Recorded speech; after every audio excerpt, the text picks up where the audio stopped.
High school পেরিয়ে যখন college জীবনে গেলাম, ঠিক কলেজ জীবনে গিয়ে লেখাপড়া করতে করতে আসিফ নামের আমার একটা ভালো বন্ধু জুটল। বেশ ভালোই লাগতো ছেলেটা। ওর সাথে আমার বেশ নিয়মিত চলাফেরা, কথাবার্তা, মোবাইলে কথাবার্তা, ভালোই একটা সুসম্পর্কের মধ্যেই জীবনটা কাটছিল। লেখাপড়া জীবনে আমিও বেশ বিএন ছাত্র ছিলাম, কোনো সমস্যা ছিল না, রেজাল্টও খুব ভালো ছিল। আমার বাবা অনাথ গরিব মানুষ, খুব কষ্ট করে আমাকে পড়াশোনা করাতো। তবুও কখনো বলতো না যে বিয়ে শাদি দিব বা এটা সেটা, এরকম করতো না। বাবার সবসময় একটা কথাই ছিল, মারে তোর মা ছোটবেলায় মারা গেছে, আমি পরে একটা নিকা করে সৎ মায়ের সংসারে তুই যে পড়াশোনা করে যেতে পারছিস, এটাই আমার কাছে ধন্য। আগে পরে আমার আর কোনো ছেলেমেয়ে নেই, এক তুই। এই জন্য আমার ভীষণ শখ। আমি জীবনে নিরক্ষতা থেকেই গেলাম, দিনমজুরি খেটে খাওয়া মানুষ। আমার খুব ইচ্ছে, যেহেতু ছেলে পেলে নেই, তুই এক রক না আমার, তোকে পড়াশোনা শিখিয়ে মানুষের মতো মানুষ করব। বাবার ইচ্ছেটা যেন পূরণ হতে চলল। কিন্তু বাবা এতটাই গরিব মানুষ ছিল, খুব কষ্টে আমার লেখাপড়ার সম্পূর্ণ টাকা পয়সা মাঝে মধ্যে যোগান দিতে ব্যর্থ হতো। খুব কষ্টেই আমাকে মানুষ হতে হচ্ছে। এভাবেই চলছিল। আসিফের সাথে মাঝে মধ্যে কথায় কথায় দিনক্ষণ ঠিক করে কলেজ শেষে বাড়ি ফেরার পরিবর্তে আসিফদের বাসায় আমাকে নিয়ে যেত। ওর বাবাকে আমি কখনো দেখিনি। আসিফদের পরিবারের অবস্থা খুবই বিশাল বড়, ওর বাবা বিশাল টাকা পয়সাওয়ালা মানুষ। কিন্তু এইভাবে চলতে চলতে আসিফের সাথে যেন আমার একটা খুব ভালো গভীর সম্পর্ক তৈরি হয়ে যায়। আসিফ এক পর্যায়ে আমাকে বলল, রত্না দেখো, আমাদের পড়াশোনার জীবন শেষ করে যখন আমরা দুইজনেই একটা ভালো চাকরি বাকরি পাবো, আশা করি আমার লাইফ থেকে তুমি কখনো হারিয়ে যাবে না। তোমার সারাটা জীবনের দায়িত্ব আমি নেব। আসিফ মাঝে মধ্যে আমাকে এইরকম প্রতিশ্রুতি দিত। আর আমিও দেখলাম যে আসিফকে যেহেতু আমি মনে মনে ভালোবেসেছি, বা আসিফেও আমাকে খুব গরিবের মেয়ে জানা সত্ত্বেও কাছে টেনে নিয়েছে বা মনের স্থানে জায়গা দিয়েছে, এই জন্য আসিফকে আমার খুব ভালো লাগতো। ওর ভিতরে কোনো অহংকার অভিজাত কিছু ছিল না বড় লোকের ছেলে হিসাবে। এই জন্যই আসিফের সাথে সম্পর্কটা আমার কলেজ লাইফে খুব কন্টিনিউ চলতেছিল। এক যাই দুই যাই, আসিফের বাবাকে কখনো আমি সামনাসামনি দেখিনি। হঠাৎ ওদের বাড়িতে একদিন গেলাম। যাওয়ার পরে দেখি ওই আড়ালে আসিফের বাবা চেয়ার পেতে বসে আছে। আসিফ আমাকে দূর থেকে দেখালো ওইটা আমার বাবা, কিন্তু ওর বাবা আমাকে কখনো দেখেনি। সেদিনে ওর বাবার মুখটা আমি চিনতে পারি। বিশাল উঁচু লম্বা মানুষ, বেশ জোয়ান মদ্দা। বয়স হলে কি হবে, আসিফ ওর বাবার একটাই ছেলে। ওর বাবার আগে পিছে কোনো সন্তান নেই, যেমনটা আমি। তারপরে হঠাৎ একদিন দেখি আমি কলেজ থেকে ফেরার পরে আসিফের বাবা আমাদের বাড়িতে। আমার বাবার সাথে খুব হেসে খেলে কথা বলছে, আর কথায় কথায় বাবার মাথায় হাত থেকে কথা বলছে আসিফের বাবা। চিন্তা করলাম, কি ব্যাপার, আসিফের বাবা এত ধনী মানুষ, তবে আমাদের বাড়িতে কেন? সমস্যাটা কি? নাকি আসিফের আর আমার এই কলেজ লাইফের এই সম্পর্কের ব্যাপারটা ওর বাবা কোনোভাবে জেনে গেল, নাকি কোনো প্রস্তাব নিয়ে আসলো? আমি নানানটা ভাবছিলাম, মনের মধ্যে অনেক প্রশ্নের সম্মুখীন হচ্ছিলাম, কিন্তু আমি সামনে যাচ্ছিলাম না। আমি ঘরের ভিতর থেকে বের হচ্ছিলাম না, চুপ করে আসি। জানালা দিয়ে উঁকি মেরে দেখছিলাম। আমার বাবার কথা শেষে যাওয়ার বেলা আমার বাবার হাতে দেখি আসিফের বাবা অনেকগুলো টাকা দূরিয়ে দেয় আর বলল, দোয়া করো আমাদের জন্য। তুমি আমার বাল্যবেলার অপরিচিত না, চেনা জানা মানুষ, আর তুমি ছোটবেলা থেকেই খুব হাড় ভাঙা পরিশ্রম করে সংসার চালিয়ে যাচ্ছ। শুধু তুমিই না, এই অঞ্চলের অনেক গরিব দুঃখী মানুষের মাথার উপরে আমার এই ভালোবাসার হাতটা আমি যেন রেখে যেতে পারি। তখন আমি চিন্তা করলাম যে বাবার কাছে যখন আমি আমার পড়াশোনার ব্যাপারে অনেক অনেক টাকা চাইতাম, বাবা ম্যানেজ করতে পারতো না, আবার হুটহাট করে টাকা জুগিয়ে আমাকে দিত। তার মানে কি, আসিফের বাবা প্রতিনিয়ত এই যাবৎ ধরে আমার বাবাকে টাকা পয়সা দিয়ে সহযোগিতা করে? আমার বাবা এতটা গরিব মানুষ, টাকা পয়সা পাবেই বা কোথায়? দেখি তো, আসিফের বাবা আমাদের বাড়ি থেকে যাওয়ার পরে আমি বাবাকে এই প্রশ্নটা করব। তারপরে যখন আসিফের বাবা আমাদের বাড়ি থেকে চলে গেল, তখন আমি বাবার কাছে গিয়ে বললাম, বাবা, এই যে ব্যক্তিটা আমাদের বাড়িতে আসছিল, উনি তোমাকে টাকা দিল কেন? বলছে মারে সে অনেক কথা, শোন তাহলে। আসিফের বাবার আর এক অঞ্চলের মানুষ, আমি গরিব মানুষ, ছোটবেলা থেকেই ওর সাথে আমার চেনা জানা, কিন্তু আমার এই গরিব দুঃখী জীবন আসিফের বাবার চোখে পড়ে। আসিফকে, আসিফ নিশ্চয় উনার ছেলে কথা বলছিস তো? আমি বললাম যে জি বাবা, উনার ছেলে আমাদের কলেজে পড়াশোনা করে, কিন্তু ওনাকেও আমি দেখেছি, তাই বলছি আসিফের বাবা। তো ওই ব্যক্তিটা তোমাকে কতদিন এইভাবে টাকা পয়সা দিয়ে সহযোগিতা করে যাচ্ছে বাবা? বাবা তখন বলল, অনেক দিন আগ থেকে আমার পরিবারের যা কিছু খুঁটিনাটি অভাব অনটন ওনার কাছে বললে উনি টাকা দিয়ে আমাকে সহযোগিতা করে, এটা তার ভালোবাসা, উনি একজন ভালো মানুষ। আমি বললাম তাই বাবা, উনি তোমাকে টাকা পয়সা দিয়ে আগে পরের থেকে নিঃস্বার্থভাবে সহযোগিতা করে যায়? বলো হ্যাঁ।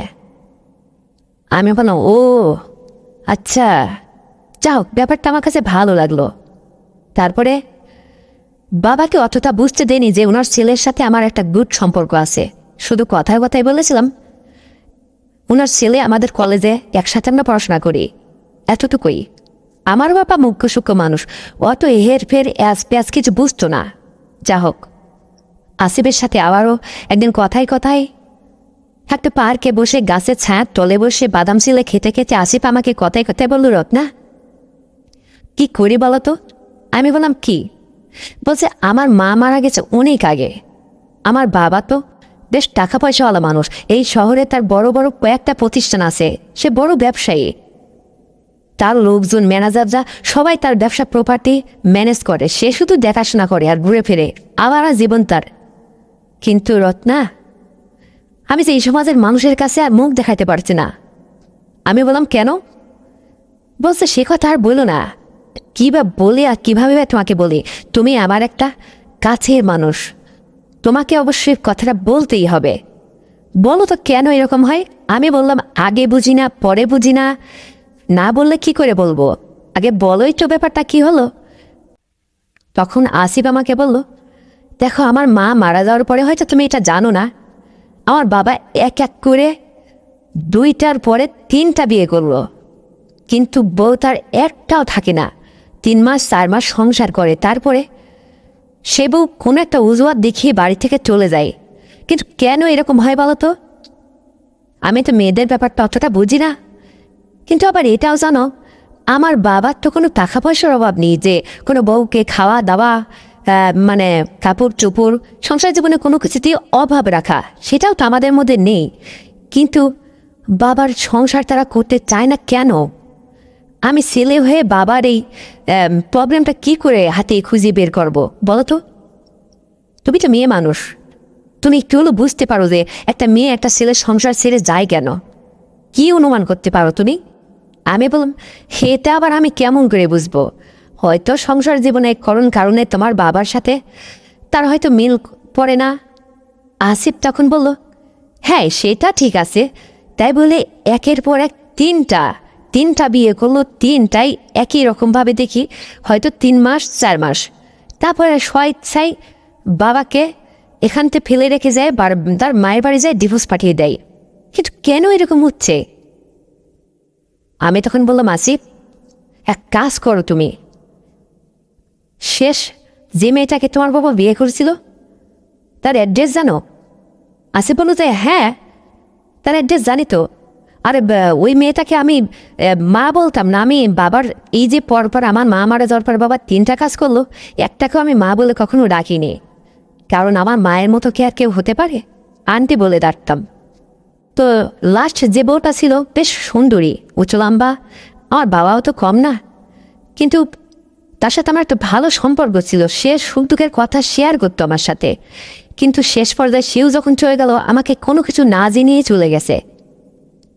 আমি বললাম এখানে একটা প্লাস পয়েন্ট আছে, তুমি কালকের মধ্যেই তার বাড়িতে যাও, গিয়ে একটু তার কাছে নিরিবিলি বসো, ঠান্ডা মস্তিষ্কে তার কাছে জিজ্ঞাসা করো যে প্রবলেমটা কি আমার বাবার সংসার করতে তোমার। সে যদি বলতে না চায় তবুও তাকে বেশ কয়েকবার রিকোয়েস্ট করবা, কারণ তোমার বাবার তো অতটাও বয়স পেরিয়ে যায়নি, আমি তো দেখছি বেশ হ্যান্ডসাম, চলাম্বা, চলাফেরার স্টাইল বেশ অন্যরকম, কিন্তু বারবার যদি 3টা বউ চলে যায় সমাজের মানুষের কাছে, তুমিই বা লজ্জায় মুখ দেখাবে কেমন করে?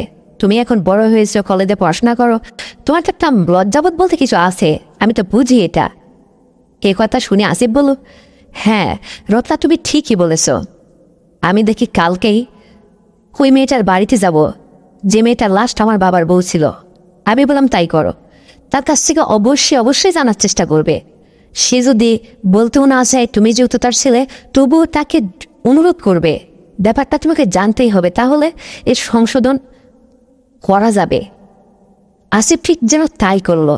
পরের দিন ওই লাস্ট বউটার বাড়িতে চলে গেল, যে আসিফকে বেশ আপ্যায়ন করছে।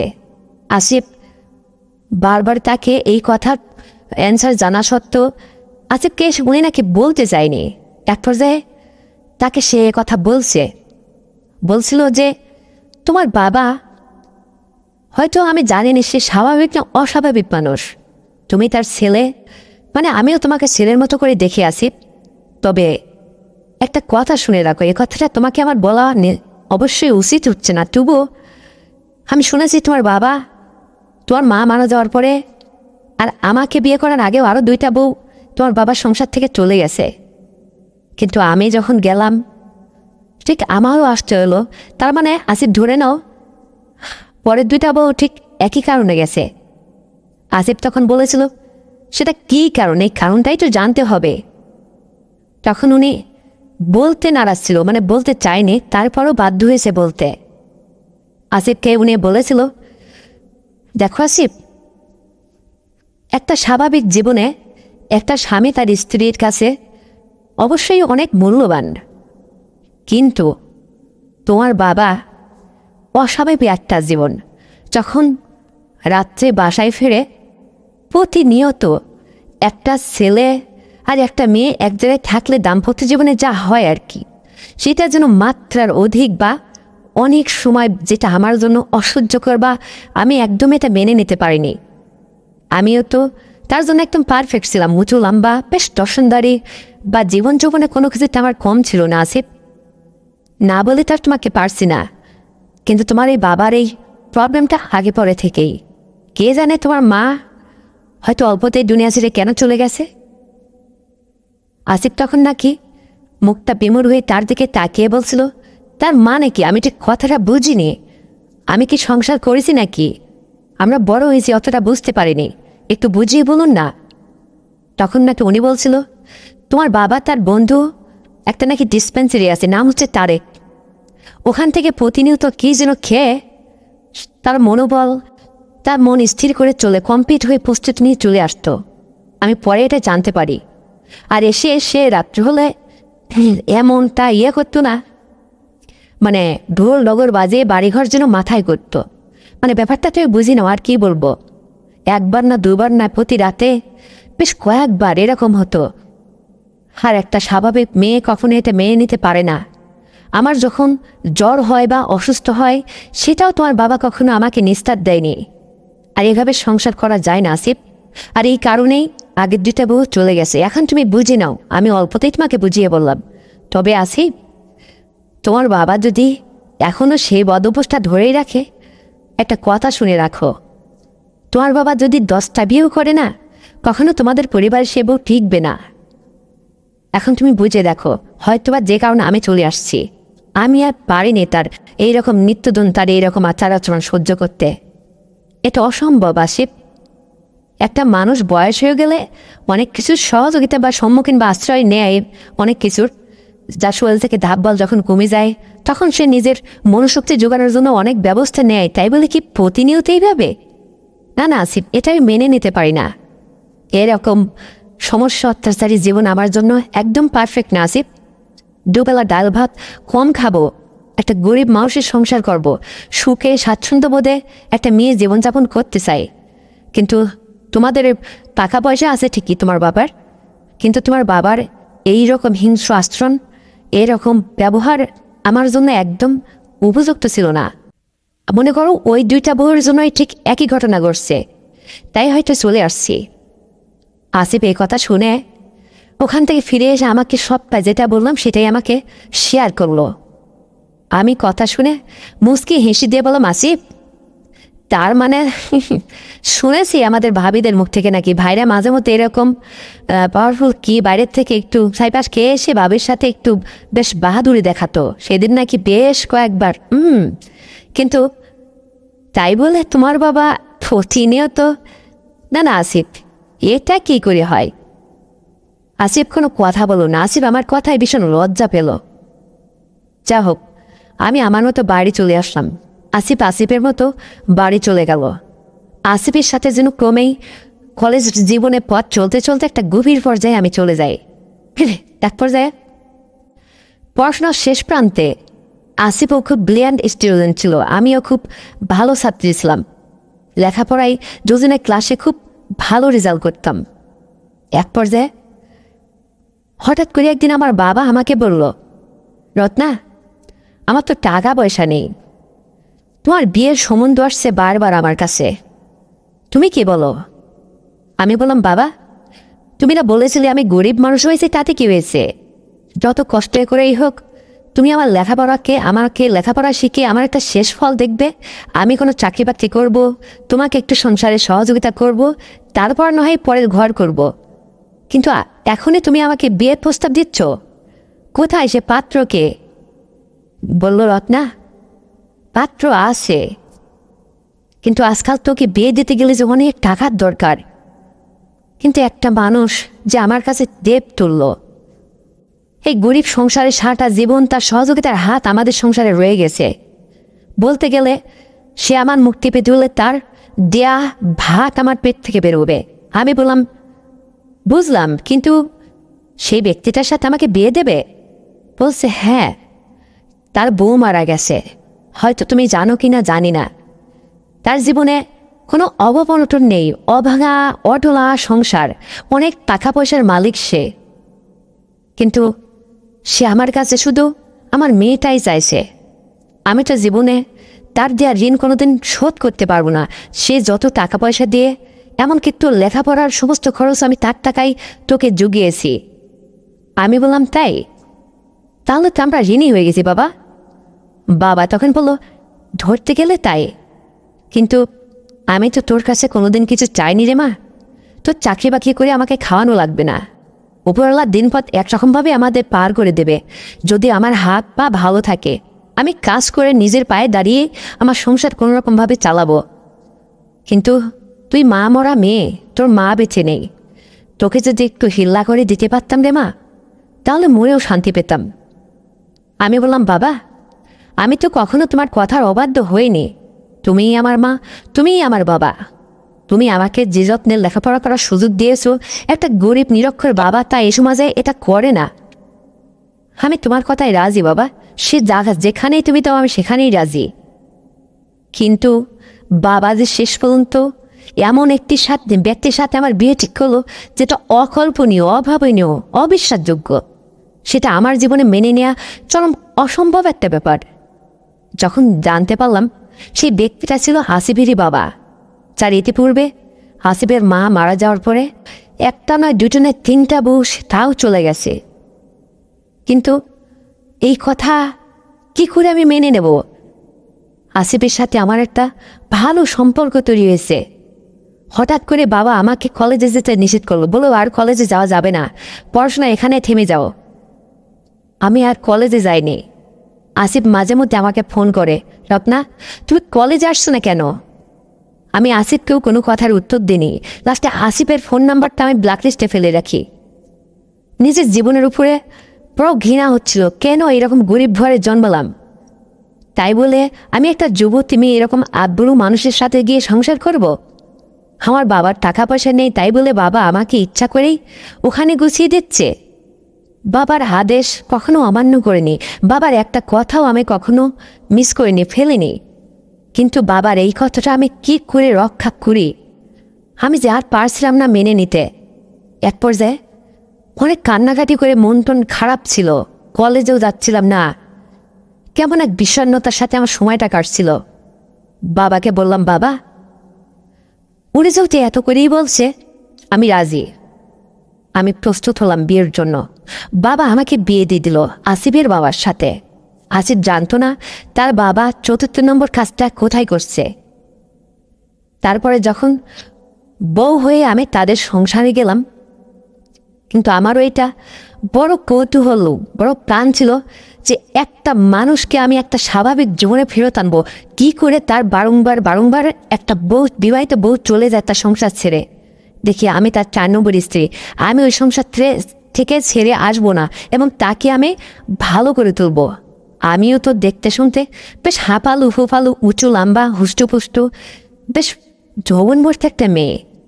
শুনেছি ছোটবেলা আমার মাকে হারিয়ে যেত, আমার মাও বেশ উঁচু লম্বা ছিল। গরিবের মেয়ে তো অতটা যত্নে বড় হতে না পারলেও উপরালার দেয়া ঠেকাইকে নিজের যথেষ্ট আছে। যা হোক, বিয়ে হয়ে আমি চলে গেলাম, কিন্তু চোখে চোখ পড়ল আসিফের। আসিফ আমাকে দেখে মুখটা ফিরিয়ে নিল। ও ঘরে গিয়ে দেখে আসিফ দরজা লাগিয়ে দিল। আমি আমার স্বামীকে বললাম, অর্থাৎ আসিফের বাবাকে বললাম, আপনার ছেলে মেয়ে আগের কয়টা আছে? যেন অজানা ভাব করছে, আমি তো আগে পরে থেকেই জানি।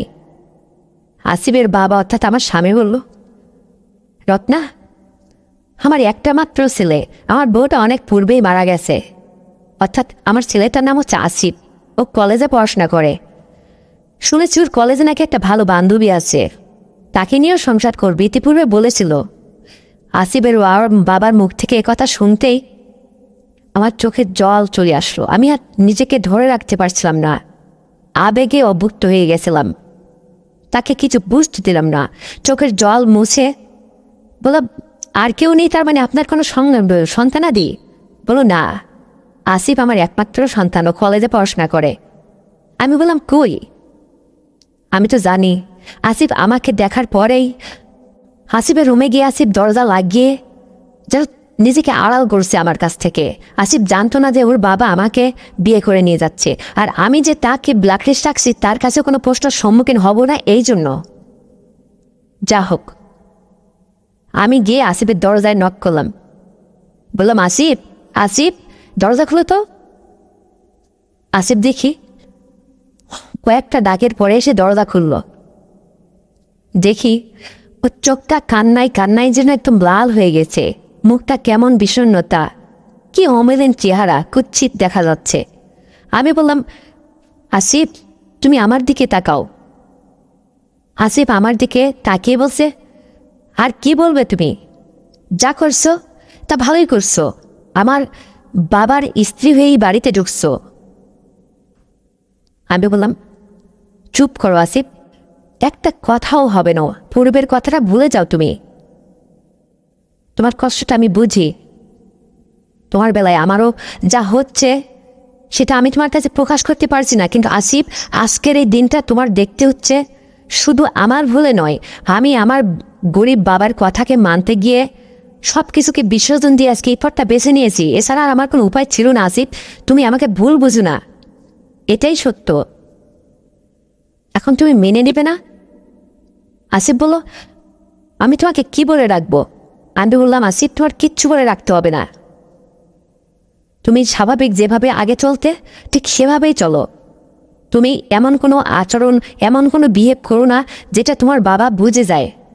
প্লিজ আসিফ, নিজের ব্যক্তিত্ব সব কিছুকে আড়াল করে একটু স্বাভাবিকভাবে চলার চেষ্টা করো। তোমার বাবা যেন তোমার আর আমার এই পূর্বের জীবনের হিস্ট্রিটা কোনোভাবেই যেন বুঝতে না পারে। আসিফ কান্না কণ্ঠে মুখ নাড়িয়ে বলল, ঠিক আছে, এখন যাও। আসিফকে আমার এটাই বলার ছিল। আসিফের কাছ থেকে আমি চলে আসলাম ওর বাবার রুমে। আসিফ, ওর বাবা আমাকে বলল, রত্না, আমার ছেলেটা মা মরা ছেলে, ওর মনের অনেক কষ্ট। এই যাবৎ যতগুলা বিয়ে করেছে তুমি তো জানোই, আমার টাকা পয়সা কোনো কিছু অভাব নেই, কিন্তু কেন যে ওরা আমার সংসার ছেড়ে চলে গেল? কিন্তু আমার স্বামী যখন অর্থাৎ আসিফের বাবা যখন এই কথাটা আমাকে বলছিল, তখন শত মনে কষ্ট থাকলেও হাসি হাসি মুখে আমার তার এই কথাটা শুনে মুখটা মুচকে হাসি হাসি ভাব আসলো, কারণ তার পূর্বের ইতিহাসটা আমি অবশ্যই জানি। আর মনে মনে ভাবলাম, হ্যাঁ, তোমার এই জিনিসটা সমাধান করার জন্যই আমি আসছি। যা হোক, কিছু বুঝতে দিলাম না।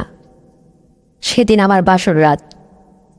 আসিফের বাবা আমাকে বলল, রত্না, এখন রাত প্রায় 10টা বেজে গেছে, বাড়ির থেকে লোকজন সব বিদায় হয়ে গেছে। ঠিক আছে, তুমি সব কিছু বিয়ের পোশাকটা চেঞ্জ করে একটু বিশ্রাম নাও, আমি একটু বাইরে থেকে আসছি। আমি আসিফের বাবার হাত চেপে ধরলাম, বললাম, না স্বামী, তুমি আমাকে ঘরে রেখে বাইরে যেতে পারো না। আজকে আমাদের ফুলসজ্জা বাসর রাত। তুমি একটা বিবাহিত ছেলে হলো, তুমি আমার বয়সে অনেক সিনিয়র, কিন্তু এটাও মনে রাখো, আমি একটা ইয়াং মেয়ে, যুবতী মেয়ে। এই প্রথম এটা আমার বাসর রাত, আর একটা মেয়ের বড় স্বপ্ন তার বাসর রাত। ভাগ্যক্রমে গরিব ঘরের জন্ম ছিলাম, তাই তোমার মতো একটা বিবাহিত ছেলের সাথে আমার বিয়ে হয়েছে। তুমি আজকে যেও না প্রাণের স্বামী, বাইরে আজকে তোমাকে আমি যেতে দেব না। রাত 10টা বাজে, এখন তুমি আমার সাথে সময় দেবে, গল্প গুজব ফুটবে। আজকে না আমাদের ফুলসজ্জা রাত। আসিফের বাবা অর্থাৎ আমার স্বামী কোনো কিছুতেই যেন আমার কথা শুনো না, বলছে, না রত্না, আমাকে যে একবার জন্য হলো আমার বন্ধু তারেক, ওর দোকানে যেতে হবে, এটা আমার প্রতিদিনের অভ্যাস। ওর দোকানে বসে একটু আড্ডা মারি। আমি বললাম, প্রতিদিন আর আজকের দিনটা একটু ব্যতিক্রম। আজকে কেবলমাত্র সবে তুমি আমাকে বিয়ে করে এখানে নিয়ে আসছো, ফুলসজ্জা রাত, প্লিজ দেখো, তুমি যেও না। বলছে, না, আমাকে 10টা মিনিট অন্তত সময় দাও, আমি একটু বাইরে থেকে এক্ষুনি যাবো আর ঘুরে চলে আসবো। আমি বললাম, তোমার বন্ধু তারেক অর্থাৎ তোর কিসের ব্যবসা, কিসের দোকান? বলছে, ওর ডিসপেন্সারি দোকান, ওষুধের দোকান, ও ডাক্তার এই এলাকার। আমি বললাম, ও তাই, তো ওখানে কেন যেতে হবে? তুমি কি কোনো ওষুধ পাতি, তোমার অসুস্থ, ওষুধ পানি লাগবে নাকি এমনি যে হাড্ডা মারো? বলছে, এত কিছু জানার দরকার নেই। আমি বললাম, ঠিক আছে। সে আমার কোনো কথা শুনল না, আমাকে সাজিয়ে রাখা বাসুর ঘরে বসে রেখে আমার স্বামী অর্থাৎ তাচিবের বাবা, ওর বন্ধু তারেক, সে ডিসপেন্সারিতে গেছে। আমি কিন্তু জানি বা বুঝে ফেললাম যে কেন সে গেল। যাই হোক, সে পাওয়ারফুল কোনো রকমভাবে সেটা যে বিগত জীবনে যে এরকম বইদের সাথে বিহেভ করছে, ঠিক সেটাই সেমন করে সে আসছে। এসে আমাকে বলছে, রত্না, দেখো, ওই কাঁচের গ্লাসে 1 গ্লাস দুধ রাখা আছে, ওইটি নিয়ে আসো, দুধটা একটু জ্বালিয়ে গরম করে দাও তো। আমি তাকে 1 গ্লাস দুধ একটু হালকা গরম করে ফুটিয়ে তারপরে দিলাম। সে দুধটা খেয়ে নিল। তারপরে বলল, এখন চলো, রাত হয়েছে, প্রায় 11টা বাজতে যাচ্ছে, আর কত? আমি বললাম, হ্যাঁ। এই বলে তার সাথে এ কথা সে কথা, নানান কথা, তার জীবনের সংসার জীবনের নানান ইতিহাস, এগুলা এক কথায় কথা আমি নিজের থেকে প্রশ্ন করে করে শুনতে লাগলাম। এক পর্যায়ে তার ভিতরে যখন ওইটা কাজ করছিল বা তার মনের পরিবর্তন হলো আমাকে দেখে, তখন সে লাইটটা নিভিয়ে দিল। আমি বললাম, না স্বামী, আজকে রাত্রে অন্তত লাইটটা জ্বালানো থাক না, আমি তোমার মুখটা দেখি আর তুমি আমার এরকম সুন্দর সাজুগুজু মুখটা দেখো। এটা আমারও দায়িত্ব, তুমি আমাকে দেখে যেন খুশি হও, আমি যেন তোমাকে সবসময় এরকম খুশি রাখতে পারি। বলো, না না, রাত হয়েছে, লাইটটা বন্ধ করে শুয়ে পড়ি, ঘুমাতে হবে না? আমি বললাম, হ্যাঁ, অবশ্যই ঘুমাবো। সে যেন কিছুতেই ছাড়লো না, লাইটটা বন্ধ করে দিল। ঘরটা পুরো অন্ধকার। এক কথায় দুই কথায় সে ওই রকম অত উঁচু লম্বা পাহাড়ের মতো মানুষ, অনেক ভারী মানুষ, বেশ উঁচু লম্বা, কিন্তু তার কাছে আমি যদিও উঁচু লম্বা বা ফিট ফেগারালা, আমার কোনো কিছুতে কম ছিল না, কিন্তু তার তুলনায় যেন আমি কিছুই না। তারপরে যাই হোক, এ কথা সে কথা একটু হাসাঠাতি অনেক কিছুই করতে লাগলাম। তার সাথে আমি যতই বাসুরাত্রে ফুলসজ্জার রাত্রে হাসি ঠাট্টার ছলে বেশ আনন্দেই কথা বলছিলাম, আমার মনের এক গভীরে যেন আসিফকে নিয়ে একটা স্বপ্ন সব কিছু ভেঙে তিলে তিলে চুরমার হচ্ছিল। খুব কষ্ট লুকিয়ে যেন আমি হাসিটাকে মুখে ফুটিয়ে রাখছি আমার স্বামীর সামনে। এক পর্যায়ে তার কৌশল অনেক কিছু শুরু হলো, কিন্তু আমি তো জীবনে প্রথম, আগে পিছে ভালো মন্দ কি করে বুঝবো? যদিও স্বাভাবিক অনেক কষ্টেই আমার সময়টা কাটছিল, যেন প্রথমবারের মতো অনেক সময়। তারপরে লাইট জ্বালালো, বাইরে গেলাম, ঘুরে ফিরে এসে একটু গল্প গুজব। আমার স্বামী যেন ভীষণ খুশি, ভীষণ খুশি। আমার দু চোখে জল গড়িয়ে আসছে। আমি যা তাকে, তার কথা বা এত রকম সময়, এটা আমি সহ্য করতে পারছি না। কিন্তু তবু মনের মধ্যে একটা প্ল্যান করলাম, একটা জেদ করলাম, এটাকে আমাকে মানতেই হবে এবং তার যে বদ অভ্যাস সেটা থেকেও আমি তাকে বিরত করব। কারণ উপর আল্লাহর দেয়া প্রাকৃতিক একটা শক্তি, প্রাকৃতিক একটা দান, আর অস্বাভাবিক একটা জীবন, সেটা মানুষকে কখনো স্বাভাবিকভাবে চলতে দেয় না। তাই তো বারবার তার সংসার ভেঙে যায়। যা হোক, তবুও সহ্য করতে লাগলাম। বললাম যে ঘুমিয়ে পড়ো। আধা ঘন্টা চুপচাপ কথা না বলে আমি নিধরে বালিশে শুয়ে শুয়ে জীবনের অনেক হিসাব নিকাশ মেলাইতেছিলাম। হঠাৎ করে হাওয়ারও আমার কানের কাছে এসে ফিসফিস করে বলল, রত্না কি ঘুমিয়ে পড়ছো? আমি বললাম, না তো, ঘুমাইনি, আজকে রাতে আবার ঘুম আসে নাকি। সে আমাকে বুকে জড়িয়ে বেশ আদর করলো, ভালোবাসলো। বলছে, কালকে তোমাকে নিয়ে একটু শহরে যাব, আমার পছন্দের আরও কিছু গহনা দেব তোমাকে, পছন্দের কিছু পোশাক আশাক তোমাকে কিনে দেব। আমি বললাম, হ্যাঁ স্বামী, এখন আমি তোমার স্ত্রী, তুমি আমাকে যখন যেটা খুশি মন থেকে ভালোবেসে দিও, তোমার মনের কোনো একটু জায়গা দিও, আমার প্রতি একটু মায়া তোমার মনে যেন থাকে। বললো, ঠিক আছে, এ নিয়ে তোমার চিন্তা করতে হবে না। তুমি কি পাগল হয়েছে রত্না? সেই জীবনে প্রথম বউকে হারানোর পরে যখন পরপর আরও 3টা কাজ করলাম, তারাও চলে গেছে। আমি চাই না যে আমার জীবন থেকে তুমি চলে যাও। হয়তো এটাই আমার শেষ প্রতিজ্ঞা। আমি বললাম, হ্যাঁ স্বামী, তাই যেন হয়। তারপরে সে কিছু সময় এরকম চলতে চলতে আবারও পরিবের মতো ঠাকুর ডুবাতে লাগলো, মানে ঢোল ডগর বাজানো, নড়বড়ে খাট, কি যে একটা ব্যবস্থা যেন। তারপরে আর অনেক সময় এভাবে চলছিল কথাবার্তা, আনন্দ বিনোদনের মধ্যে সময়টা। অত বড়, কি যে একটা অবস্থা, কি মোটা বেশ। আমার যদিও তার কথাবার্তার মধ্যে আমি কোনো কষ্ট পাচ্ছিলাম না, তবুও অনেক কষ্টই হচ্ছিল। প্রথম তো জীবনে সব কিছু মানিয়ে নিলাম, কিন্তু অসহ্যকারী একটা ব্যাপার। কত সময় একটা মানুষের লাগে, কিন্তু তার জন্য অধিক সময়। তবুও সব কিছুকে সহ্য করে মানিয়ে থাকলাম। এভাবে সে রাত্রে সে 3বার 4বার লাইট জ্বালানো নেবালো, যেন আমি একদম অনেক সুখের মধ্যে থেকেও অনেক কষ্ট, অনেক কষ্টের মধ্যে থেকে অনেক সুখ। এটাই বুঝি দাম্পত্য জীবন, ভাবলাম। রাত পোহালো। তারপরে ঠিক সকালবেলা রান্না বান্না সেরে, তার সংসারে তো আর আমি ছাড়া কোনো গৃহিণী নেই, রান্না বান্না সেরে যাই হোক আসিফকে খেতে ডাকলাম। আসিফ আসে না, খায় না। আসিফ দেখলাম তার বেডিংপত্র গুছিয়ে বাড়ি থেকে সোজা বের হয়ে যাচ্ছে তার বাবার সামনে দিয়ে। তার বাবা আসিফকে বলল, আসিফ কোথায় যাচ্ছ তুমি? আসিফ বলল, বাবা, হ্যাঁ আমি ঠিক করেছি, এখন থেকে আমি মেসে থেকে পড়াশোনা করবো, আর বাড়িতে থাকবো না। আসিফের বাবা বলল, হঠাৎ কি হলো তোর রে বাবা? এতদিন তুই বাড়ি থেকেই ক্লাস করলি, এখন হঠাৎ তোকে মেসে থাকতে হবে কেন? আসিফ কোনো কথার উত্তর না, শুধু বলল, হ্যাঁ এখন থেকে আমি বাড়িতে আর থাকবো না, আমি কলেজে থেকেই পড়াশোনা করব, মেসে থেকেই কলেজে পড়বো, যখন মন চাই আমি তখন বাড়িতে আসবো, যখন টাকা পয়সার দরকার হয় তোমার সাথে এসে দেখা করব, বাস, আর কোনো প্রশ্ন করে না বাবা। তার বাবাও কোনো প্রশ্ন করলো না। আসিফ মুখটা গম্ভীর করে বেরিনপত্র নিয়ে আমার সাথে কোনো কথা বলতেই চাইল না, সে সোজা যাচ্ছিল। আমি বললাম পেছন থেকে, আসিফ একটু ফিরে তাকাও, অন্তত আমার রান্না করা ভাতগুলো খেয়ে যাও। বলো যে না, এই বাড়ির ভাত আর আমি এখন খাবো না, আমার বন্ধুরা আমার জন্য খাওয়া রেখে দিয়েছে, আমি মেসে গিয়েই খাবো। বন্ধুদের সাথে রাত্রেই কথা ফাইনাল করেছি, এখন থেকে মেসেই থাকবো, তোমরা সুখে থেকো, ভালো থেকো, বাবার খেয়াল দেখে ভালো করে। আসিফ চোখ মুছতে মুছতে এই কথা বলে আমার সামনে থেকে গেট খুলে বের হয়ে গেল। আসিফ চলে গেল মেসে। তখন আসিফের পূর্বের ইতিহাসটা যেন আমার মনে পড়ে গেল।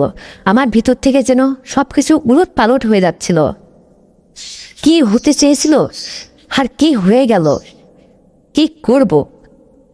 আসিফের বাবা আর আমি শুধু এই বাড়িতে একই ছাদনার তলে। কি বিশাল দোতলা বাড়ি, গেটওয়ালা, এত অট্টলিকা, আর একটা মেয়ে এই সংসারে থাকতেছে না। আসিফের বাবার কি এমন আছে?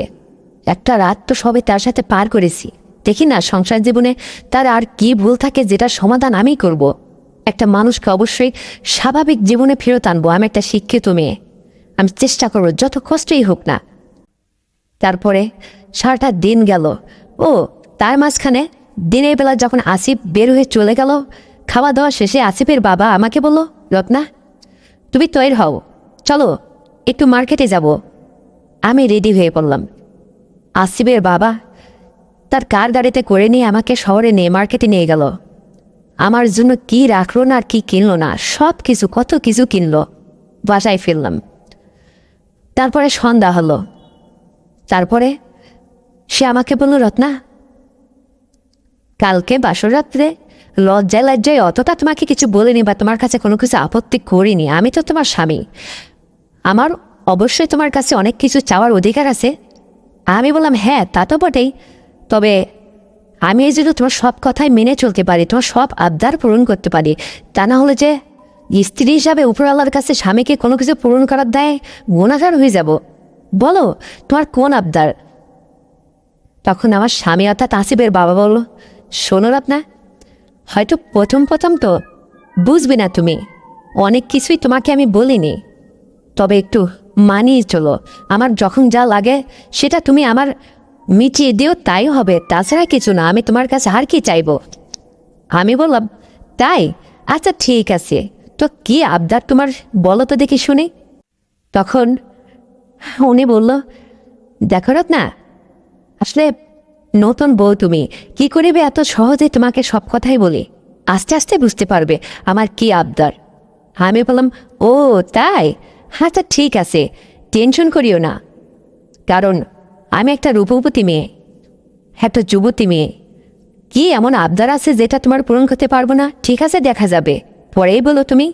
তবে রাত হয়েছে, আসো শুয়ে পড়বে। বলছে, হ্যাঁ ঘুমাবো, কিন্তু আমার একটু বাইরে যেতে হবে। ঠিক গতকাল রাত্রে যখন ঘুমানোর আগে আমাকে বাসরে ফেলে রেখে সে তার বন্ধু তারেকের দোকানে গেল, ঠিক আজকেও এই একই কথা বলছে, বলছে একটু বাইরে কাজ আছে। আমি বললাম, প্রতিদিন তোমার ঠিক এই শোয়ার আগে বাইরে কেন একটা বাক যেতে হবে, কেন বলো তো? সে বলল, আমাকে এইভাবে প্রশ্ন করো না, আমার স্বাধীনতাকে নষ্ট করো না। আমি আমার বন্ধুর সাথে 10 মিনিট কথা বললেই হয়ে যায়, প্রত্যেকটা দিন আগে পরের থেকে ওর কাছে যাই তো। আমি বললাম, ভালো কথা, তো সেটা এমনি দিনের একটা সময় গিয়েই তো বসে একটু আড্ডা উল্লাস করে চলে আসতে পারো, তবে শোয়ার আগে প্রত্যেকদিন যাওয়া লাগবে কেন? বলছে, এটা আমার বদ অভ্যাস, এটা প্রতিদিনই তো আমি তারেকের ওই ডিসপেন্সারিতে যাই, একটু বসি, আড্ডা দিই, তারপরে বাসায় এসে ঘুমিয়ে পড়ি। কিন্তু আমি তো ব্যাপারটা বুঝি, বন্ধুরা সে কেন যাবে? সে একটা বোকা মানুষ, সে চাইলেই তো তার যেটাই প্রয়োজন হোক না হোক আগের থেকে নিয়ে রাখতে পারে। অযথা তো তার ঠিক শোয়ার আগে তারেকের কাছে যাবে, বসবে, নানান অজুহাত নানান বাহানাটা করে সে বেরোই। ঠিক আছে যাও। তারপরে একথা বলতেই সে আমাকে বলল, ঠিক আছে তুমি শোয়ার জন্য প্রস্তুতি নাও, ঘুমিয়ে পড়বো, আমি আসছি। একথা বলেই আমার স্বামী সে তার বন্ধু তারেক তার ডিসপেন্সারিতে চলে গেল, বললো একটু আড্ডা উল্লাস করে আসবো, আমার বাল্যকালের বন্ধু তো। আমি বললাম, ঠিক আছে যাও যাও, আমি জানি, মনে মনে ভাবলাম। তারপরে সে গেল। তো সে আসলো, দেখি কিছু সময় বাদে তার কেমন যেন চেহারাটা মানে অস্বাভাবিক, চকটক কেমন লাল লাল ভাব, কি যেন একটা অবস্থা। কি জানি কি খায় কি হয়, আমি তো জানি কেন সে যায়। তখন আমার স্বামীকে আমার কাছে বসলাম, বললাম যে তুমি আমার পাশে একটু বসো, তোমার সাথে আমার দুটো কথা আছে। আমি নতুন বউ হয়ে আসছি তোমার সংসারে, আর এটা আমার প্রথম সংসার। একটা মেয়ের জীবনের অনেক অহংকার তার স্বামী, কিন্তু তুমি তো এই প্রথম না, বেশ কয়েকবার সংসার করার চেষ্টা করছো, কয়েকটা বউ চলে গেছে, ব্যর্থ হয়েছে সংসার টিকায় রাখতে। সেটাও আমি জেনেই আসছি। শুনেছি আমার বাবার সংসারে তুমি অনেক দিন টাকা পয়সা দিয়ে আমার বাবাকে সহযোগিতা করছো। কি উদ্দেশ্য? কি আমাকে নিয়ে আর আগের থেকে প্ল্যান ছিল তোমার? সেও হেসে দিয়ে বলল, এটাও তুমি জানো? তোমার বাবা নিশ্চয়ই তোমাকে বলেছে। হ্যাঁ, আগে পরে থেকে তোমাদের বাড়িতে যখন যেতাম তোমার বাবাকে কিছু টাকা পয়সা দিয়ে সহযোগিতা করতে, ঠিক তখন থেকেই দেখতাম তোমার মতো একটা সুন্দরী মেয়ে তার সংসারে আছে। কিন্তু এটা আগে পরে থেকে ইচ্ছে ছিল না যে তোমাকেই আমি বিয়ে করব বা তোমার বাবার কাছ থেকে আমি তোমাকে চাইবো। যখন আমার 3টা বউ এক এক করে চলে গেল, তখন সিদ্ধান্ত নিয়েছিলাম তোমাকে এই সংসারে নিয়ে আসবো। যাই হোক, এভাবেই হয়তো হয়েছে। তো কি বলবা তুমি? আমি বললাম, দেখো প্রাণের স্বামী, খুব গুরুত্বপূর্ণ কয়েকটা কথা আমি তোমাকে এখন বলতে চাই। তুমি সত্যি করে বলো তো, একটা কথা, একদম মিথ্যা কথা বলবো না। তোমার সমস্ত গোপনীয়তা আমি মেনে নেব। তা না হলে আমি তোমার স্ত্রী হলাম কি করে? মানুষ বউয়ের কাছে তার ব্যক্তিত্ব গোপন বা আড়াল কোনো কিছু রাখে না, সবই শেয়ার করে। দেখো, তুমি একটা মানুষ, ছেলে মানুষ, তোমার অঙ্গ প্রত্যঙ্গ, শারীরিক বা সমস্ত গোপন বা আরও কিছু হিডেন থাক, সবই যদি আমি জানতে পারি বা আমারটা তুমি জানতে পারো, দেখতে পারো, তবে এমন কি কথা আছে যেটা তুমি আমার কাছে গোপন করবে? প্লিজ গোপন করো না। আমি 2টা কথা বলি, তুমি ছাপ আমার প্রশ্নের অ্যান্সার দেবে, প্লিজ। প্রাণের স্বামী খুব আকুতি মিকুতি করে আমি আমার স্বামীকে, অর্থাৎ আসিফের বাবাকে রিকোয়েস্ট করলাম বলতে। বলো, আচ্ছা এত করে বাহানা করে বলছো কেন? বলো, কি এমন প্রশ্ন রত্না তোমার? আমি বললাম, দেখো প্রাণের স্বামী, এখন হয়তো রাত 11টা বাজে বা বাজতে চলেছে। তোমাকে নিয়ে আমি এখন বিছনাতে শুবো, ঘুমাবো, বা স্বামী স্ত্রীর দাম্পত্য জীবনে দৈহিক মিলনে হয়তো জড়িয়ে পড়বো, একটা সময় ভালো লাগবে। এটাই তো প্রতিনিয়ত দাম্পত্য জীবনে একটা স্বামী স্ত্রীর মধ্যে সুখময় বন্ধন। সবই ঠিক আছে। আর মেয়েরা চায় যে স্বামী প্রতিনিয়ত এরকম সুখী জীবনে, বা স্বামী যেন পারে, বা স্ত্রীর জন্য স্বামীকে ঠিকঠাক সেবা যত্ন করতে পারে, এর মধ্যে অনেক সুখ লুকিয়ে আছে। কিন্তু তোমার কাছে আমার একটা প্রশ্ন, সত্য বলবা তো? আমার স্বামী বলল, অবশ্যই, কেন বলবো না, বলো না, কি প্রশ্ন তোমার? আমি বললাম, আচ্ছা বলো তো, উপরওয়ালা মানুষকে কোন জিনিসটা দিয়ে পাঠায়নি দুনিয়াতে? 2টো হাত, 2টো পা, চোখ, কান, নাক, বা তার গোপনীয় যত অঙ্গ প্রত্যঙ্গ, সেটা আর নারী হোক অথবা পুরুষ হোক, উপরওয়ালা কিন্তু সমস্ত কিছু মানুষের যা সংসার জীবনে প্রয়োজন তা কিছু উপরওয়ালা দিয়ে পাঠিয়ে দিয়েছে। কোনো কিছুই কাউকে কম দেয়নি। তোমার জীবনে যেটা বাজেট, উপরওয়ালা তোমাকে সেটা ঠিক দিয়ে রেখেছে। কিন্তু আমারও তো তাই, আমাকে তো এক্সেস কিছু দেয়নি, আর তোমাকেও এক্সেস দেয়নি। যেটা মানুষ জীবনে দরকার, সংসার জীবনে দরকার, যখন সময়কালে যেটা প্রয়োজন উপরওয়ালা ঠিক সেটা তোমাকে আমাকে দিয়ে রেখেছে। তবে তুমি সংসার জীবনে কি কোনো পরাশক্তি ব্যবহার করো? আমার এই কথা শুনে আমার স্বামী, অর্থাৎ আসিফের বাবার মুখটা যেন কেমন অমলিন হয়ে গেল, মুখটা ভার হয়ে গেল, সেদেরও গম্ভীর চিন্তায় পড়ে গেল। বলছে, রত্না, এটা কেমন কথা বলছো তুমি? আমি পরাশক্তি বা অন্যের উপর নির্ভরশীল মানে কি বুঝাইতে চাইছো? আমি বললাম, দেখো, এত চিন্তিত হওয়ার দরকার নেই, একটু ফেয়ারভাবে হাসি মুখে কথাটা বলোই না। বিশ্বাস করো, আমি মেনে নেব যে হ্যাঁ রত্না, আমার নিজের কোনো ক্ষমতা নেই, বা আমি নিজের বা বাকশক্তি বা নিজের ইচ্ছা ঠিকঠাক চলতে পারি না, বা সেরকম কোনো কিছু অ্যাবিলিটি আমার মধ্যে নেই, হয়তো এই জন্য এটা করি। বলো না প্লিজ। কথা বলতে সে 1 মিনিট চুপ হয়ে গম্ভীর হয়ে থাকলো, মুখে হাত দিয়ে চুপচাপ বসে থাকলো। তারপর বলছে, আচ্ছা রত্না, এইরকম প্রশ্ন করছে কেন? কালকে আমার সংসারে আসতে আসতে তুমি কি খুঁজে পেয়েছো আমার মধ্যে? তুমি না একটা যুবতী মেয়ে, ইয়াং মেয়ে, জীবনে তো কখনো সংসার করনি। তবে কি করে বুঝলে যে একটা মানুষ স্বাভাবিক অথবা অস্বাভাবিক, এটার পরিবর্তন কিভাবে খুঁজে পেলে? তুমি কি আগে পরে সংসার জীবনে কখনো এরকম সময়ের কোনো বন্ধু মহলে বা কারোর সাথে এরকম পরিস্থিতি শিকার হয়েছো? আমি বললাম, না প্রাণের স্বামী, আমরা লেখাপড়া শিখেছি, শিক্ষিত মেয়ে, সমস্ত কিছুর উপরেই লেখাপড়া করেছি বা জেনেছি, অনেক অনেক বিষয়ের উপরে। কিন্তু এটাও জানতে পেরেছি সংসার করতে হয় না, অনেক কিছুই জানা যায়। তবে আমার কথা কিন্তু তুমি এড়িয়ে যাচ্ছ। কই, আমার প্রশ্নের উত্তর তো দিলে না। তুমি কেন তারেকের দোকানে যাও প্রতিদিন? কি প্রয়োজন থাকে সেখানে তোমার? আজকে আমাকে বলতে হবে প্লিজ। তুমি যে সহজভাবে কথাটা বলো, আমিও সহজভাবে মেনে দেবো, আমি তো অমান্য করব না। কি কম আছে তোমার মধ্যে? সবই তো সুন্দর, সবই তো ঠিক আছে, সুন্দর আছে। তুমি যেমনি উঁচু লম্বা একটা ছেলে মানুষ হিসাবে, যেমন শরীর স্বাস্থ্য উপরওয়ালা তোমাকে সুস্থতা দান করেছে, তুমি সুন্দরভাবে চলাফেরা করছো। তবে কি অভাব তোমার মধ্যে? তোমার মনো দুর্বল নাকি আর কিছু? তখন আমার স্বামী গম্ভীর হয়ে যেন অবাক দৃষ্টিতে আমার দিকে তাকিয়ে থেকে বলছে, রত্না, আসলে তুমি যেভাবে সহজেই কথাগুলো বলতেছো আমার কাছে, আমি ঠিক এত সহজে তোমাকে আমার নিজের মনোদুর্বলতার কথাটা বলতে ভীষণ লজ্জিত হচ্ছে, বলতে পারছি না। আমি বললাম, তার বুকে মাথা রেখে বললাম, দেখো, তুমি আমার শেষ সম্বল, আমার সারা জীবনের সাথী, তুমি আমার স্বামী। আমি তোমার কাছে যদি সব কিছু শেয়ার করতে না পারি, কার কাছে করব? আর তুমি যদি আমার কাছে তোমার ব্যক্তিত্বকে শেয়ার না করো, ভাববো তুমি আমাকে অতটা এখনো মনের কোনো জায়গায় দাওনি। এ কথা শুনি আমার স্বামী আমার গালে ঠোঁটে একটা উম্মা দিয়ে বলল, জান পাখি, কেউ কখনো এভাবে এই জীবনে আসছে 3-4টা মানুষ এভাবে আমাকে এইভাবে প্রশ্ন করেনি, বা এইভাবে আমাকে কাছে টেনে আপন করে এই কথা জানতে চায়নি। এই সর্বপ্রথম তুমি আমার আসল জায়গায় হাত দিয়েছ। আমি কথাটা সত্যভাবেই বলছি তোমাকে। আমি বললাম, ঠিক আছে বলো, আমি তো এটাই বলছি। বলো, দেখো, আমি যখন আমার প্রথম স্ত্রী অর্থাৎ আসিফের মায়ের সঙ্গে আমার বিয়ে হয়, তাকে বিয়ে করি যুবককালে, তখন এক দেয় জু দেয়, এভাবে চলতে চলতে সংসার জীবনে আসিফের মা আমার উপর একটু রাগান্বিতভাবে চলাফেরা করত। মানে সংসারে কেন রাগ হতো? আমার বাবার অনেক টাকা পয়সা ছিল, বাবার অনেক সয় সম্পত্তি ছিল। সে সংসারে আমি বড় হয়েছি, যখন আমি নিজেও বাবার টাকা পয়সা দিয়ে আমাকে সহযোগিতা করে এই শহরে অনেক বড় বিজনেস দাঁড় করিয়ে দিল। এখনও আমি বেশ প্রতিষ্ঠিত, আমার কোটি কোটি টাকা, আমি নিজে প্রাইভেট কারে চলি, আমার রাখা ম্যানেজার যারা তারা সবাই আমার ব্যবসাকে সামলাচ্ছে। আমার একটা ছেলে আসিফ, ওকে আমি কলেজে পড়াশোনার উপরে ছেড়ে দিয়েছি, পড়াশোনা করে মানুষের মতো মানুষ হতে হবে। নিরক্ষতা দেখতে চাই না ওর মধ্যে, একটা না 5টা না, একটাই তো ছেলে আমার।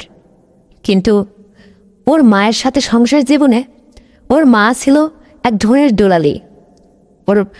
ওর মা বেশ বিলাসিতার জীবন মানে চলাফেরা করতো, পার্লারে যেত, চুল বব কাটতো, খুব ফ্যাশন স্টাইল একটা মেয়ে চলতো।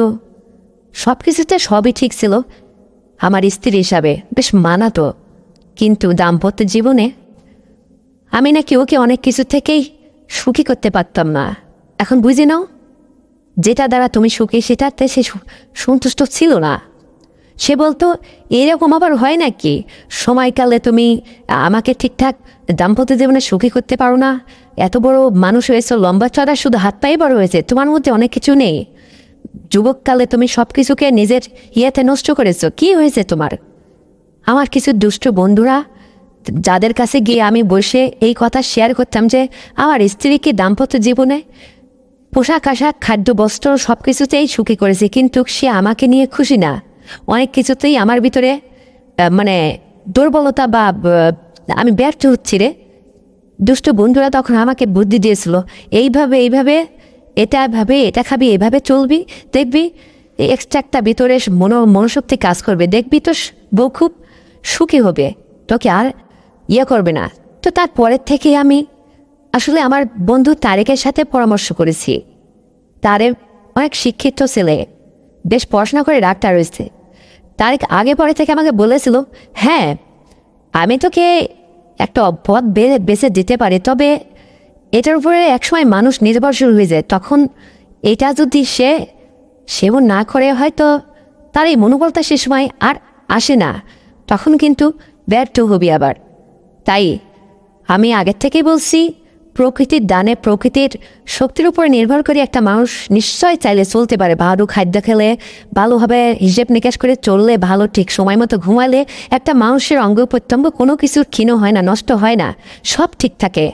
আর একটা মেয়ের বেলাও তো একটা ছেলের বেলাও একই হিসাব, সেভাবেই চলবি। পরাশক্তির উপরে কখনো নির্ভর হতে নেই।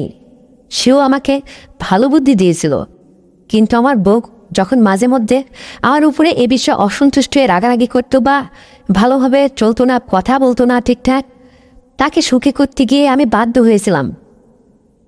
হয়তো এভাবেই আজকে আমি এখন এমন একটা পর্যায়ে ওই তারেকের কাছ থেকে ওটা না এনলে না খেলে আমার যে আর তোমার সাথে আমি ঠিকঠাক সময় দিতে পারবো না, তখন তুমিও তো একই কথা বলবে, কি করব? আমি ব্যাপারটা বুঝে ফেললাম। তারপরে যাই হোক, হাসিবের মা তার জীবন থেকে চলে যায়। পরপর দুটা স্ত্রী, তারা এরকম অধিক এত কিছু না পেরে চলে গেছে। আমি বললাম, দেখো প্রাণের স্বামী, হ্যাঁ তোমার বন্ধু তারেক সে একটা শিক্ষিত মানুষ, সে ঠিকই বলেছে, সৎ পরামর্শই তো দিয়েছিল, যেটা ইতিপূর্বে আমি তোমাকে বলেছি। প্রকৃতির দানে মানুষ সব কিছু চলতে পারে। উপরওয়ালা প্রত্যেকটা নর নারীর জন্য, তার শারীরিক গঠনের জন্য, সংসার জীবনে নিত্য প্রয়োজনীয় সমস্ত প্রয়োজনে যখন যেটা লাগে, তার মধ্যে সব কিছুই দিয়েছে, কিছুই কম রাখিনি। তবে আমরা নিজেদের চলার দোষে সব কিছুকে বিপন্ন করে দিই, নষ্ট করে দিই। কিন্তু এটা আমাদের একটু ভাবা উচিত যে প্রকৃতির দানে যা কিছু উপরওয়ালা দিয়েছে, রাত দিয়েছে যেমন ঘুমের জন্য, দিন দিয়েছে কর্ম করার জন্য, সময় মতো খাওয়ার জন্য, খিদে দিয়েছে, সব কিছুই তো উপরওয়ালা সব কিছু মেনটেন করে দিয়েছে এবং ব্যবস্থাও করে দিয়েছে। সেটাকে আমরা অস্বাভাবিক কেন টেনে নেব? তখন আমার স্বামী আমাকে বলল, হ্যাঁ তুমি যা বলছো ডাক্তার তারেক সেও আমাকে সেটাই বলেছিল, কিন্তু আমি আসিফের মায়ের কথাকে বা তাকে সুখী করতে গিয়ে, তার অসন্তুষ্টকে সন্তুষ্ট রাখতে গিয়ে অনেক কিছুর আশ্রয় নিয়ে জীবনে সেটাতে বদ অভ্যাসে পরিণত হয়ে গেছে আমার মধ্যে। আমি যে এখন সেটা ছাড়া একদম পারি না। তাই প্রতিনিয়ত ঘুমে যাওয়ার আগে যে ডাক্তার তারেকের কাছে একটা পর আমার সাক্ষাৎ করতেই হয়। আর এটাই ছিল আমার আসলে মূল গোপনীয়তা। আর যেটা একটা স্বাভাবিক জীবনে মাত্রার অধিক হয়ে যায়, তাই তো হয়তো পূর্বের জীবনে বিশ্বাস করো না, আমার ওই 3টা বউ চলে গেছে, কি করব? আমি বললাম, দেখো কালকের পর থেকে তোমাকে আর তোমার বন্ধু তারেকের দোকানে কখনো যেতে হবে না। আমি এই ব্যবস্থা তোমার নেব। আমি তোমাকে তোমার জীবনে চলার জন্য 24 ঘন্টায় কখন কি করবে, কে খাবে, কিভাবে চলবে, সুন্দরভাবে বাঁচার জন্য একটা রুটিন তালিকায় তৈরি করে দেবো। ঠিক সময় মতো তুমি সেটাই করবে। বলল যেমন? আমি বললাম, দেখো রাত 10টায় তুমি ঘুমিয়ে পড়বে, ফজরে উঠে নামাজ পড়বে, আবার নামাজ শেষ করে একটু খুব ভোরে খালি পায়ে কুয়াশা মাখা মাটিতে হাঁটাহাঁটি করবে। তারপরে ঘুরে ফিরে এসে আমি রান্না করে দেব, খাওয়া দাওয়া করে তুমি তোমার ব্যবসার কাজে বের হয়ে যাবে। দুপুরের খানা সময় মতো খেতে হবে। রাত্রে আসবে, আমি 1/2 কেজি করে গরুর দুধ দেখে দেব, জাল দিয়ে গরম করে দুধ খাবে প্রতিনিয়ত, কলা খাবে, পুষ্টিযুক্ত খাবার খাবে। সে কটা দিন যদি তোমার মধ্যে কোনো কিছু দুর্বলতা পেয়েও থাকি, সেটা আমি মেনে নেব। আমি তোমাকে তবু স্বাভাবিক চাই। আর যেন কখনো এ কথা আমার শুনতে না হয় যে তুমি ঘুমাও, তুমি একটু বিশ্রাম করো, আমি আমার বন্ধু তারেকের দোকানে যাবো আর আসবো। বুঝতে পেরেছ? আমার স্বামী বলল, তুমি পারবে আমাকে স্বাভাবিক জীবনে ফেরত আনতে? স্বাভাবিকভাবে একটা মানুষ যেভাবে সুস্থতার সাথে জীবন যাপন করে, সংসার করে তার বউয়ের সাথে, সেভাবে তৈরি করতে পারবে তুমি না? আমি বললাম, অবশ্যই পারবো, তবে অভ্যাসের পরিবর্তন করতে হবে তোমার। তুমি যেভাবে চলছো এটা ভুল। সে বলল, ঠিক আছে তাই করব।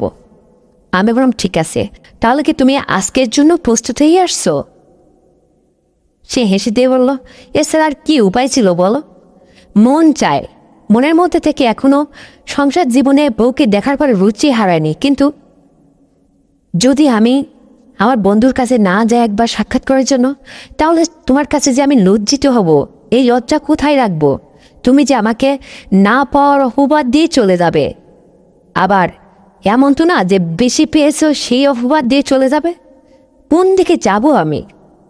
আমি বললাম, আমি তোমাকে কোনো অপবাদ দিয়ে যাব না, তবে আমি তোমার পূর্বের ঘটনা সবই শুনেছি। আমি তোমার সংসার করতে চাই, তোমাকে সুস্থতার সাথে দেখতে চাই। আজকে যা করছো, আর যেন কালকের থেকে এটা না দেখি। আমার স্বামী বলল, আমার ভীষণ লজ্জা হচ্ছে জানো, কারণ তুমি আমার স্ত্রী হয়ে আমার সমস্ত ভিতরের গোপন খবর সব কিছু জেনে কি একটা তোমার কাছে আবার কি বাহাদুরি আছে বলো? আমি বললাম, প্রাণের স্বামী, তুমি আমার প্রাণের স্বামী, আমি তোমাকে ঠিকমতো সেবা যত্ন করে যেন যেতে পারি। তোমার কোনো কথার, তোমার কোনো ইচ্ছা, তোমার কোনো আবদার আমি যেন সবসময় মিটিয়ে চলতে পারি। তোমার কথার অবাধ্য যেন না হই, আমার যত কষ্টই হোক। তবে মাত্রার অধিক কোনো কিছু নিশ্চয়ই ভালো না, এটা তো তুমিও জানো। সেটা স্বামী বুঝে বলছে হ্যাঁ, বলছে সেটা যে আজকেও হয়তো হবে, কারণ আমি তো আমার বন্ধুর কাছে গিয়ে সেটা আজকেও আমি সেটা আমি জানি, যেভাবে তুমি গতকাল গিয়েছিলে সেটা আজকেও করেছো। আমি এমনিতে খুশি, তুমি আমাকে তোমার মনের কোণে একটু জায়গা দিলেই হবে, তোমার ভালোবাসা পেতে চাই। আমার স্বামী বলল ঠিক আছে। তারপরে কথায় কথায় মানে এক পর্যায়ে ঘুমের ঘরে চলে গেলাম, ঘুম পারবো। দুজন কথাবার্তা হাসি ঠাট্টার ছলে আদর মাখামাখি কত একটা সুষময় বিনোদন সময় যাচ্ছিল। এক পর্যায়ে তার অত বড় মানে তার মন, তার কথাবার্তা দিয়ে আমাকে যা কত সময় জুড়ে মানে যেন খাটের ওই কেজর বেজর কি একটা বিদঘুটি আওয়াজ, অত সময় ধরে ফাঁকা বাড়ি, যেন কি বলবো, দারুণ বিষণ্ণতা আনন্দের সাথে আমার ভালো লাগতো, সময় কাটতো। আমি একটা যুবতী মেয়ে তো, তার কথাবার্তা তার চাল চলন সব কিছুই ভালো লাগতো। যাক, ওই রাত্রে সে 4 বার, একবার না দুবার না 4 বার মানে সে একটু পর পর বাইরে যায়, পেশাব করতে যায়, প্রসাব দেয় ধরে, তার লাইট জ্বালালো নেবালো, অনেক সময় ধরে ডল ডগর ঠাকুর ডুবানো আটানো স্বপ্ন দেখে, কত গল্প গুজব, কি আওয়াজ। যাক, শত ক্লান্ত শেষে ঘুমিয়ে পড়লাম। এভাবেই চললো, সব কিছু মেনে নিলাম। এমনিতে সে মানুষ আমার সে বয়স অনেক সিনিয়র, শুধু তাই না মানুষ হিসাবে তার ওটা বেশ অনেক লম্বা মোটা, বেশ প্রাণটা ভরে যায়, এমনিতেই ভালো লাগলো। যা হোক, এভাবে চলতে লাগলাম, কিন্তু একটা স্বাভাবিক জীবন তাকে আমি দেব, এটা আমার প্রতিজ্ঞা। পরের দিন থেকে শুরু হলো আমার অভিযান। তাকে আমি ঠিকঠাক এই সমস্ত খাওয়াইতে লাগলাম, দুধ খাওয়াই, কলা খাওয়াই, সময় মতো ভাত খাওয়াই, পুষ্টিযুক্ত খাবার খাওয়াই, তাকে স্বাভাবিকভাবে। তার টাকা পয়সার কোনো অভাব ছিল না। আর বললাম যে তুমি এখন থেকে 5 ওয়াক্ত নামাজ কালাম পড়বা, উপরওয়ালার কাছে দোয়া ফরিয়াদ করবা, উপরওয়ালা তোমাকে এমনি সুস্থতা দান করবে। এইভাবে চলছিলাম। কিন্তু আসিফ কখনো আর বাড়ি আসে না, মেসেই থেকে গেল।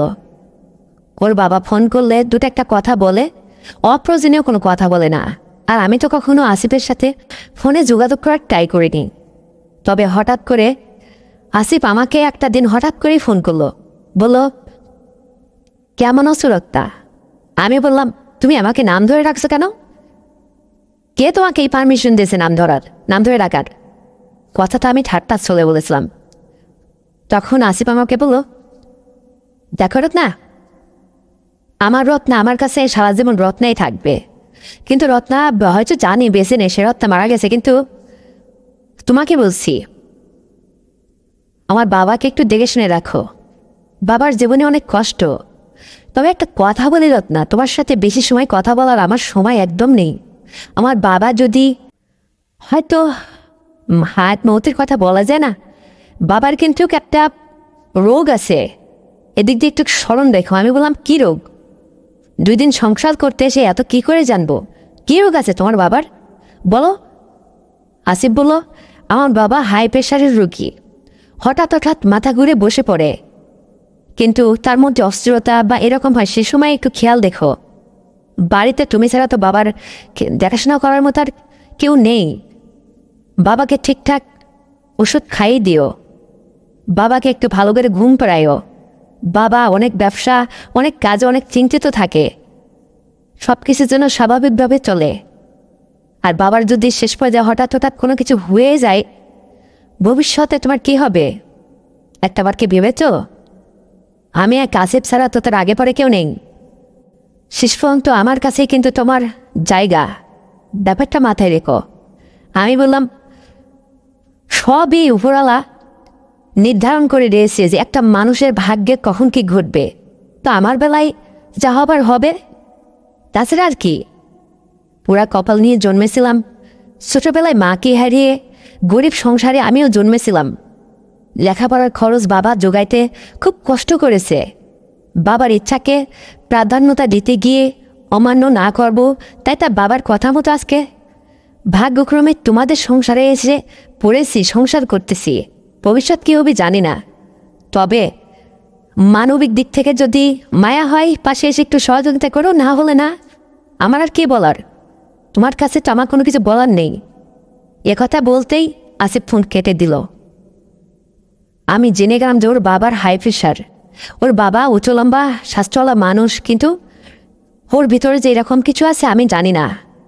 হঠাৎ এইভাবেই প্রায় 1 মাস চলছিলাম।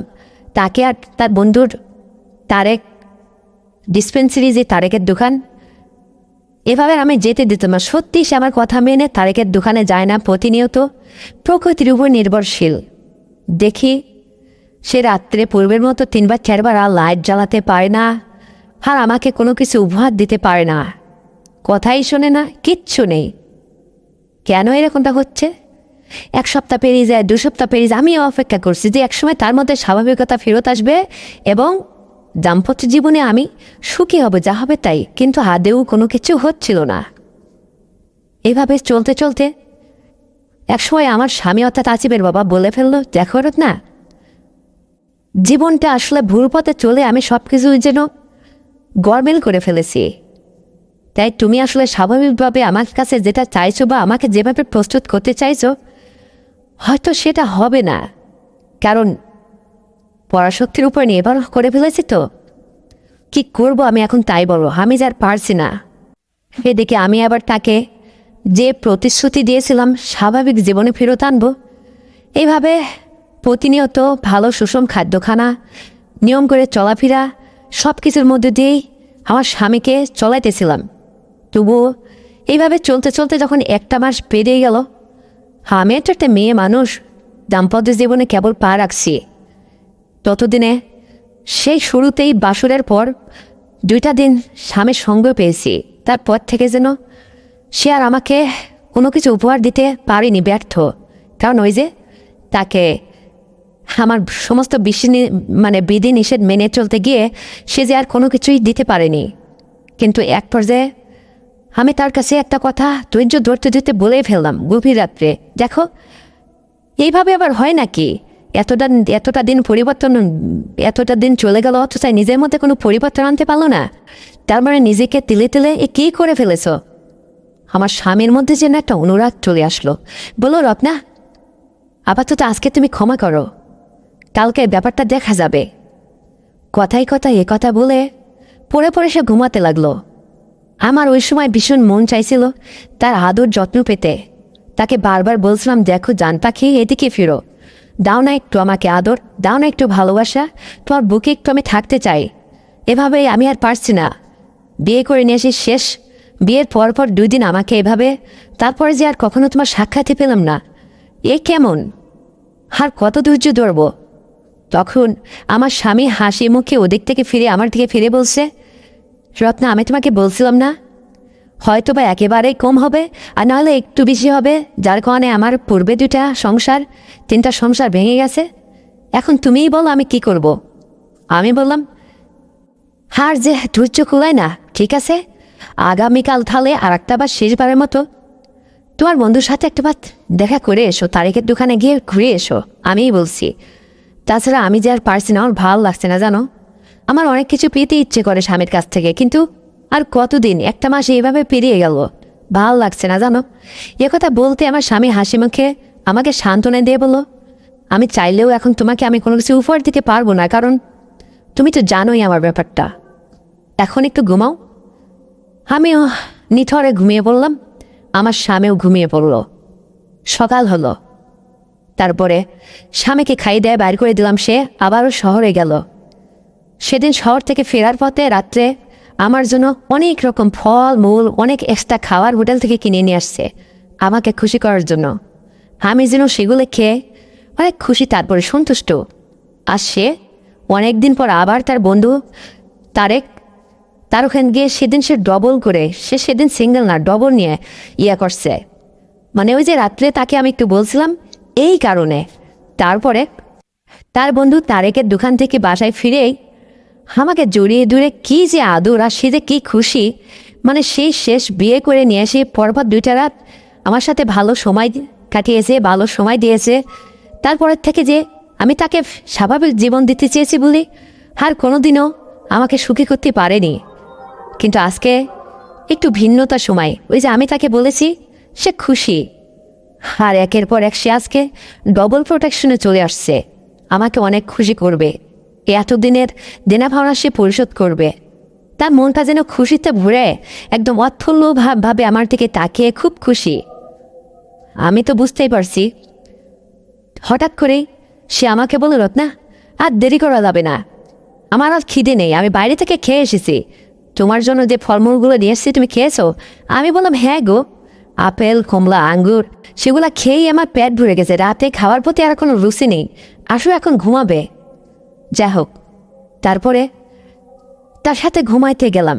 এ কথা সে কথা, সাংসারিক আলোচনা, নানান কথাবার্তা, কোথায় টাকা পাবে, কি হবে, তার ব্যবসা বাণিজ্য কেমন চলছে শহরে, এই সমস্ত কথা বলতে বলতে এক পর্যায়ে তার মধ্যে একরকম শুরু হয়ে যায়, তার মনোবল বেশ কাজ করছে।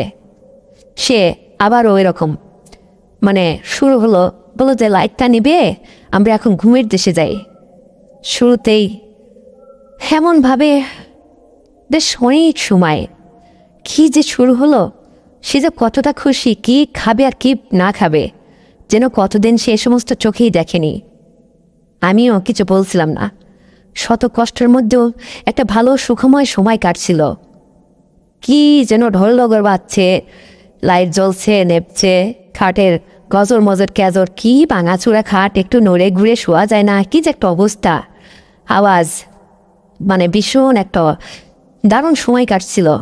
দুজনের আনন্দ বিনোদন কথাবার্তার মধ্যে দিয়ে অনেক সময় ধরে। ওই রাত্রে সে একবার না দুবার নাই, তিনবার যখন শেষ হয়ে গেল, সে বাইরে বেরোলো, লাইট জ্বালালো। ভেবেছিলাম হয়তো তার ডায়াবেটিক্স আছে, দেখেছে না, সে এভাবেই প্রতিনিয়ত আগের মতোই তিনবার পুরো 3 ঘন্টা লাইট জ্বলিয়েছে নেবেছে। পরে উঠে শেষবারের মতো যখন আমি বললাম যে ঠিক আছে, হয়েছে হয়েছে, বুঝেছি, অনেক বাহাদুরি আছে তোমার মধ্যে, এখন আমি বেশ খুশি হয়েছি, এখন ঘুমাও। বলছে না, তোমার সাথে আমার কথা বলা শেষ হয়নি, আমার আরও লাগবে যে। আমি বললাম কেন, এতেও হয়নি? ঠিক আছে, হ্যাঁ গো, আমি তোমার স্ত্রী, তোমাকে দাম্পত্য জীবনে কতটুকু সুখী করতে পেরেছি আমি জানি না, তবে তোমার সমস্ত আবদার আমি অক্ষরে অক্ষরে পালন করব, যেন মানিয়ে চলতে পারি, তা না হলে উপরওয়ালার কাছে যে আমি গুনাহগার হয়ে যাব। আমার স্বামী বলল হ্যাঁ, তবে আরেকটা বার লাগবে যে। আমি বললাম ঠিক আছে, নাও। যা হোক, সেবার সে করতে যায়, অধিক সময়ের কারণে হঠাৎ করে সে মাথা ঘুরে অনেক সময় পরে আমাকে বলছে আমার কেমন যেন লাগছে, সব কিছুর থেকে বিরত হয়ে। আমি তাকে বললাম কেমন হয়েছে? বলছে কেমন যেন আমার মাথাটা ঘুরছে। আমি বললাম কেন, কি হয়েছে তোমার? বলছে জানি না। একথা বলতে বলতেই সে বালিশের পাশে এলে শুয়ে পড়ল। আমি তার মাথায় তেল মালিশ করছিলাম, ঠান্ডা জল দিয়ে তেল দিয়ে বেশ সেবা যত্ন চেষ্টা করেছিলাম। বাড়িতে আমার স্বামী আর আমি ছাড়া কেউ ছিল না। হঠাৎ করে তার মুখের কোণে দেখি গেজা গেজা রসালো কিছু একটা আসলো। আমি বললাম কি হয়েছে? বলছে আমার প্রেশার তো হাই প্রেশার, আমার প্রেশারটা হঠাৎ করে বেড়ে গেছে, আমি যে আর পারছি না। ওখানে আমার প্রেশারের ওষুধ রাখা আছে, আমি রাত্রে খেতে ভুলে গেছি। আমি তাড়াহুড়ো করে বললাম এখন কি আমি তোমাকে প্রেশারের ওষুধ খাইয়ে দেব? আমি কিছু বুঝি না, তুমি নিজের শারীরিক সুস্থতার জন্য অনেক কিছু বেখেয়ালভাবে চলো। তুমি প্রেশারের রোগী, প্রতিনিয়ত ডাক্তার তোমাকে যেটা খেতে বলেছে সেটা না খেয়ে ঘুমাইছো কেন? বলছে জানি না, আমার যা ভালো লাগছে না, দম বন্ধ হয়ে আসছে। একথা বলতে বলতেই আমি তার রাখা প্রেশারের ওষুধটা দেয়ালের তাক থেকে পেরে আনতে আনতে দেখি সে ঘাড় ভেঙে কাত ফিরে পড়ে আছে। আমি এক গ্লাস জল নিয়ে এসে শিহরণে দাঁড়িয়ে আছি। বললাম নেও তোমার প্রেশারের ওষুধটা খেয়ে এখন চুপচাপ লোককে ছেলের মতো ঘুমিয়ে পড়ো।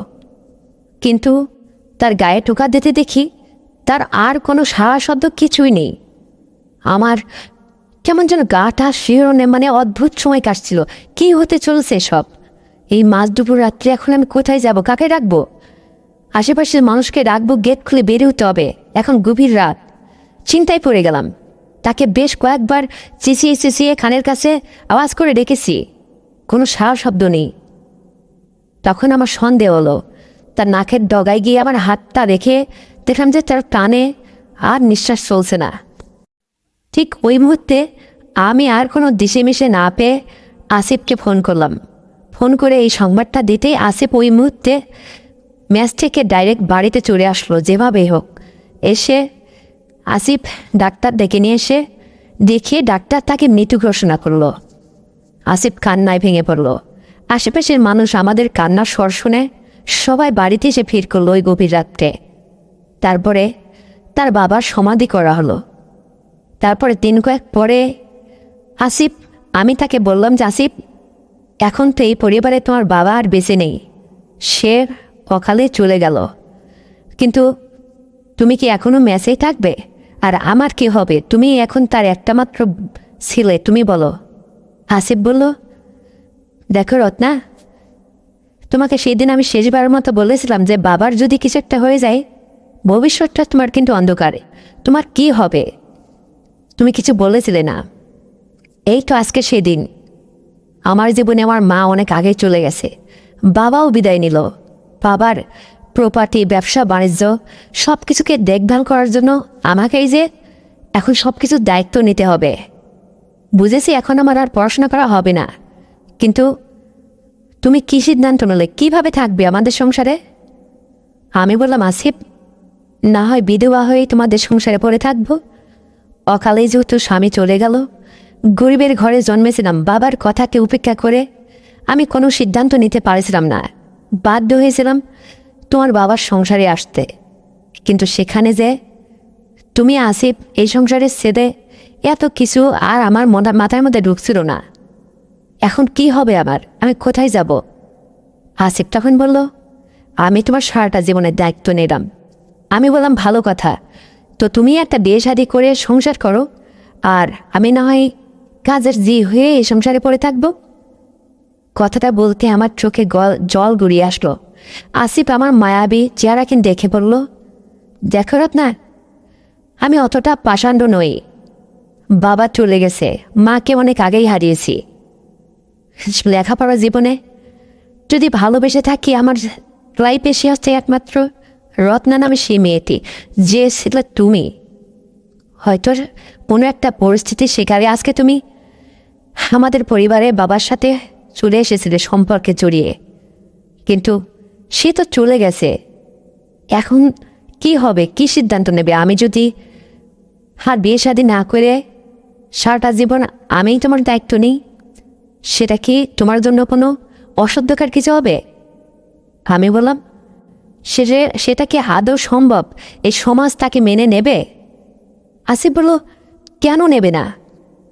তোমাদের তো সম্পর্ক সব কিছু ধুয়ে মুছে গেছে, না হয়েছে তোমার গর্বে কোনো সন্তানাদি, বাবার কোনো স্মৃতি কিছুই নেই। আমার মাকে হারিয়েছি দুনিয়ায়, সেদিনে ভেবেছি আমার কেউ নেই। বাবা শুধু আমার পড়াশোনার খরচ জুগিয়ে চলেছে। বাবার অনেক টাকা পয়সা ছিল, টাকার গরমে আমি লেখাপড়া জীবনে কোনো বিলাসিতা ভোগ করিনি। আমি আমার মতে চলেছি। সেও আজকে যেহেতু আমারে ছেড়ে চলে গেছে, আমার দুনিয়ায় যে আর কেউ নেই। তাই বলছিলাম, আমার ভালোবাসাকে আমি ফেরত পেতে চাই।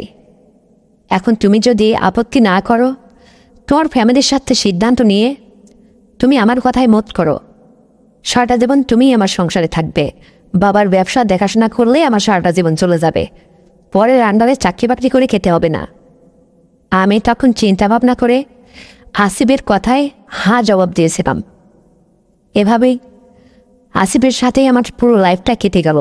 মাঝখানে বাবার কথাকে প্রাধান্য দিতে গিয়ে অনেক সিনিয়র ব্যক্তি আমার জীবনে এসেছিল। যা হোক, সবই উপরওয়ালার ইচ্ছা। হায়াত মৌতের দুনিয়ায় কখন কে যায় কে আসে সেটা তো বড় কথা না। আমার ইচ্ছা ছিল আসিফের সেদিন পার্কে বসে ওর বাবার লাইফ স্টোরিটা শোনার পরে ওর বাবাকে আমি স্বাভাবিক জীবনে ফেরত আনতে চেয়েছিলাম, কিন্তু মানুষটাই যেহেতু অকালে চলে গেল, আর কি করার। আর সবে তো আমার লাইফটা শুরু। তাই পরে আসিফের সাথেই আমার দীর্ঘ লাইফটা বেছে নিলাম। তখন আমি বেশ সুখী ছিলাম। আসিফ আর আমার জীবনটা খুব সুন্দর চলতেছিল। তো বন্ধুরা, এই গল্পটা শুনে অবাক হয়ে যাচ্ছ, তাই না? হ্যাঁ, অনেক মানুষের জীবনে এরকম কিছু স্মৃতি মাখানো গল্প মনের মধ্যে চাপা পড়ে যায়। আমি আমার গল্পটা চাপা পড়ে থাকা সত্ত্বেও তোমাদের সবার মাঝে বিনোদন দেওয়ার জন্য উন্মোচন করে দিলাম, পরিবেশন করলাম। তো বন্ধুরা, এই গল্পটা শুনে তোমাদের কেমন লেগেছে? সত্যি যদি ভালো লেগে থাকে তাহলে একটা রিকোয়েস্ট করছি, এই রকম বিনোদনমূলক গল্প পেতে, লাইফ স্টোরি সংসার জীবনের গল্প শুনতে এক্ষুনি চ্যানেলটিকে সাবস্ক্রাইব করে দাও। ভিডিওতে একটা লাইক দাও, শেয়ার করে এই ভিডিওটি অন্যের কাছে পৌঁছে দাও। আগামীকাল এর চেয়েও আরও সুন্দর গল্প নিয়ে তোমাদের মাঝে আবারও ফিরব। ততক্ষণে সবাই তোমরা ভালো থাকবে, নিজের প্রতি খেয়াল রাখবে এই প্রত্যাশায় আজ এখানেই বিদায় নিচ্ছি। আল্লাহ হাফেজ।